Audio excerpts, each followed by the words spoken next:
अच्छा, इस वीडियो में हम लोग बात करेंगे कि आप फाइनेंशियल फ्रॉड से कैसे बचें। लेट्स से आपने किसी के साथ अपने पैसे लगाने हैं, तो क्या क्या चीज़ें पे होनी चाहिए जिसके थ्रू आपको ये अंदाज़ा रहेगा कि भाई ठीक है, वो बंदा आपको पैसे वापस करेगा। और अगर वो बंदा पैसे वापस नहीं करता है तो आपको कैसे उससे डील करना है। तो उसके लिए तीन चार चीज़ें होती हैं, मैं अपने एक्सपीरियंस से बता रहा हूँ। मेरे साथ ये हो चुका है। एक अपने दोस्त के पैसे लगाए थे, डॉक्यूमेंटेशन पूरी नहीं थी, वो दोस्त जो पैसे लेके फ़रार हो गया। आप फिर प्रूफ भी नहीं कर सकते कि भाई वो हैं आपके पैसे या नहीं है। और दूसरी बात वही बात है कि भाई आपकी दोस्ती ख़त्म होती है, बाकी सारी चीज़ें होती हैं। तो ऐसा हो चुका है, इसलिए मैं आपको बता रहा हूँ कि भाई आप किसी भी अपने अजीज़ी के साथ लगाएं। आपका दोस्त हो गया, आपका रिलेटिव हो गया, कोई आपका कोई जानने वाला हो गया, कोई भी हो गया जिसके साथ आप पैसे इन्वेस्ट कर रहे हैं पाकिस्तान के अंदर, क्योंकि पाकिस्तान के अंदर आपको पता है कि हालात कैसे हैं। कोई किसी को भी आप 1 रुपया देते हो वो कभी वापस नहीं करता। लोग पैसे लेने के लिए आसानी से आपसे पैसे ले लेते हैं, देते हुए उनको वापस मौत आती है। तो उसके लिए अब क्या करना है ताकि आपके पैसे आपको वापस मिलें। तो भाई आपके पास कानून, कॉन्स्टिट्यूशन आपको क्या कहता है? कॉन्स्टिट्यूशन आपको कहता है कि आपके पास बिल ऑफ पेमेंट, कोई भी बिल ऑफ पेमेंट आपके पास होना चाहिए जिसकी बेस के ऊपर आप बंदे से वापस अपने पैसे ले सकते हो। वो बिल ऑफ पेमेंट उसकी तरफ से आना चाहिए, बिल ऑफ एक्सचेंज कहते हैं उसे। वो आना चाहिए। पुराने ज़माने में बिल ऑफ एक्सचेंज अलग तरीके के होते थे। जैसे अभी भी हमारे पास होता है कि बैंक आपको बना के देता है एक पे ऑर्डर बना के देता है आपको, या वायर ट्रांसफ़र होता है वो आपको किया जाता है, तो उसकी आपके पास एक रिसिप्ट आती है कि भाई ये है पे ऑर्डर। जब आपने बना के दे दिया बैंक को, तो बैंक वो पैसे आपसे एस्क्रो कर लेता है अपने पास। वो दूसरे बंदे को उसी वक्त मिलते हैं जब आपका जो डील है वो हो चुकी होती है, या फिर आपने वो पे ऑर्डर उसको दे दिया है। और वो पे ऑर्डर जब आपने उसको दे देते हो तो आप वापस उसमें से पैसे निकलवा नहीं सकते। जैसे चेक होता है ना, चेक का तो आपने नंबर बताया बंदे को, वो कैंसिल हो गया पीछे से।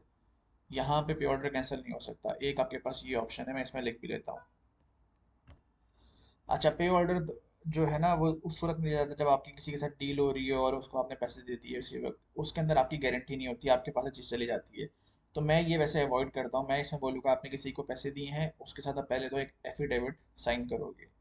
स्टैम्प पेपर के ऊपर होता है, एफिडेविट साइन करोगे भाई मैं इस बंदे को इतनी अमाउंट दे रहा हूँ, इतने अरसे के लिए दे रहा हूँ, इसके बदले में मुझे कितना मिलेगा। यानी कि प्रॉफिट वगैरह जो भी होगा आपकी, वो उसके अंदर आप सेट करोगे, टर्म्स वो उसमें डालोगे। दोनों बंदों का नाम आना चाहिए, एनआईसी आना चाहिए, फ़ोन नंबर आना चाहिए, रेजिडेंशियल एड्रेस आना चाहिए। दोनों की सीएनआईसी की दो दो कॉपीज, एक एक कॉपी उसमें लगेगी। और वो आप जाके फिर कोर्ट के बाहर ही लोग बैठे हुए होते हैं, स्टैंप जो अप्रूव करने वाले, नोटरी वाले, नोटरी से जाके आप वहाँ पे स्टैंप लगवा लोगे, तो वो आपकी एक लीगल एंटिटी बन जाती है कि भाई ये स्टैंप पेपर जो है, इसमें ये डील हुई है इन दोनों के दरमियान में, और ये जो है विटनेस है इसका। तो वो कोर्ट में जाके आप पब्लिश बेसिकली आप पेश कर सकते हो अगर आपको ज़रूरत पड़ी ऐसी। अगर अमाउंट बड़ी है, लेट से 5 लाख से ऊपर है, तो आप चेक लोगे। चेक यानी कि आप उस बंदे को से चेक लोगे उसका, उस डेट का, जबकि आपको, जबकि वो आप दे रहे हो उसको ना। ये एफिडेविट के साथ आपको करना ज़रूरी है, लाजमी है। बेशक 5 लाख से छोटी अमाउंट हो, कोई भी अमाउंट हो, आपने 50,000 रुपये दिए हैं, तो भी आप उस बंदे से उसके बदले में चेक लोगे। यानी कि पुराने ज़माने में ये होता था ना कि भाई आपने अगर किसी को पैसे दिए तो आप उससे ज्वेलरी वगैरह कोई भी चीज़ रख, गिरवी रखवाते थे। गिरवी एक कॉन्सेप्ट होता है, गिरवी रखवाते थे किसी के स्कूटर की या फिर गाड़ी की कागजात वगैरह आपने गिरवी रखवा लिए अपने पास, वो यानी कि आपके हो गए। इस तरह से ये चीज़ें आप गिरवी रखवाते थे अपने पास जब तक वो आपको पैसे वापस नहीं करता था। अगर नहीं करता था तो वो चीज़ आपकी हो जाती थी। इसी तरीके से आपको ये समझना है कि जब आप पैसे कर रहे हो, अच्छा इसमें शर्माने की कोई ज़रूरत नहीं है। बेशक दूसरा बंदा बहुत बड़ा लैंडलॉर्ड है, कोई भी बहुत बड़ा आदमी है, उसके साथ किसी के साथ भी आप इन्वेस्ट कर रहे हो ना, ये आपको लाजमी ही करना है। चेक बुक, सॉरी चेक आप उससे लोगे। उसने आपने लेट से 5 लाख रुपए आप उसको दे रहे हो, आप उसे चेक लोगे।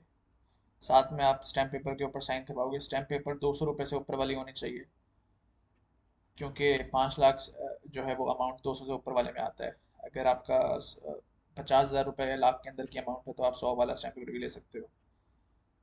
तो ये आपको ज़रूरी लाजमी करना है। एक तो ये आपका प्रोसेस होता है। अब आपने पैसे दे दिए उसको, कैश में जिस तरह भी, तो आप चेक ये लाजमी लोगे, और साथ में आप उससे एफिडेविट लोगे।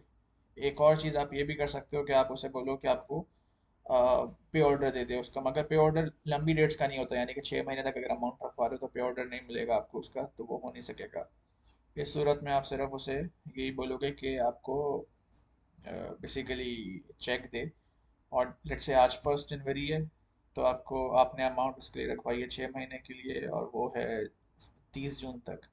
आप उसको बोलो 30 जून का वो आपको चेक दे देगा, उस अमाउंट का जो आपको अमाउंट वापस चाहिए, यानी कि आपकी एक्चुअल अमाउंट प्लस जो भी उसके ऊपर आपने प्रॉफिट लेना है उससे। तो लेट्स से अगर 1 लाख रुपए आपने रखवाए हैं, उस बंदे को दिए हैं, 10,000 रुपये उसके ऊपर प्रॉफिट है, 3 महीने के बाद मिलना है, 6 महीने के बाद मिलना है, तो 1,10,000 रुपये का आपको चेक देगा। ये क्लियर हो गया। ये आपका पहला तरीका है फ्रॉड से बचने का। क्यों मैं बता रहा हूँ, अगर वो चेक बाउंस होता है तो उस बंदे के ऊपर सीधा एफआईआर होगी। एफआईआर का मतलब है कि उस बंदे का अकाउंट, बैंक अकाउंट भी बंद हो जाएगा। उस बंदे को ऑब्वियसली वो पकड़ के लेके भी जा सकते हैं, और उसके ऊपर आप केस कर सकते हो कान कोर्ट के अंदर जाके। तो जो भी बाउंस चेक होता है ना, उसके जितने भी केसेस होते हैं वो हमेशा उसी बंदे की फेवर में जाते हैं जिसने वो चेक दिया हुआ होता है। हाँ, उसमें टाइम लगता है ऑब्वियसली, ख्वारियाँ होती हैं, 2-2 साल लग जाते हैं, मगर होता यही है, और यही तरीका है। अब सेकंड आपके पास तरीका क्या है, ऑनलाइन प्रूफ। जैसे भाई आपने किसी को पैसे दिए हैं, तो आपने उसको कैश नहीं देना। लेट्स से भाई मैं ए बंदा है, वो बी के अकाउंट में पैसे ट्रांसफ़र कर रहा है, तो वो कैश नहीं देगा उसको लेके जाके, भाई ये लो 1 लाख रुपए। वो हमेशा उसको ऑनलाइन ट्रांसफ़र करेगा, ताकि उसमें प्रूफ है कि ए के अकाउंट से बी के अकाउंट में 1 लाख रुपए की रकम गई है।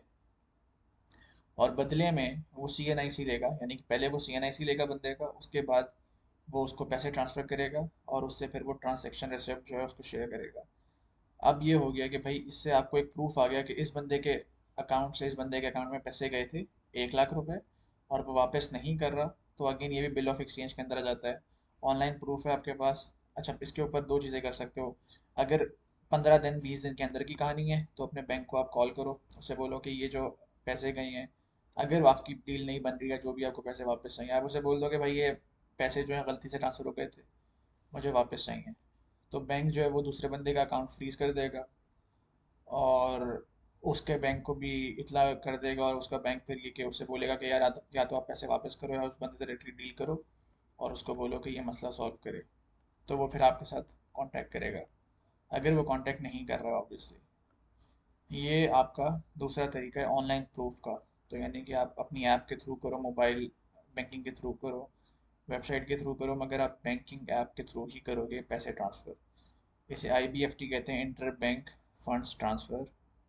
या फिर आप इंटर वो होता है इंट्रा बैंक फंड्स ट्रांसफ़र, ये भी आईएफटी कहलाता है। तो अपने बैंक के अंदर ही हो रहे तो वो तो आसान है, पैसे वापस आना है उसके अंदर। दूसरे वाले बैंक के अंदर जा रहे हैं, जैसे मेज़ान में जा रहा है हबीब से, तो वो थोड़ा मुश्किल होता है। मगर ये आपके पास एक पेपर ट्रेल आ जाता है, इसकी बेस के ऊपर भी आप बंदे को कोर्ट में लेके जा सकते हो। इन मोस्ट केसेस आपका मसला सॉल्व हो जाता है।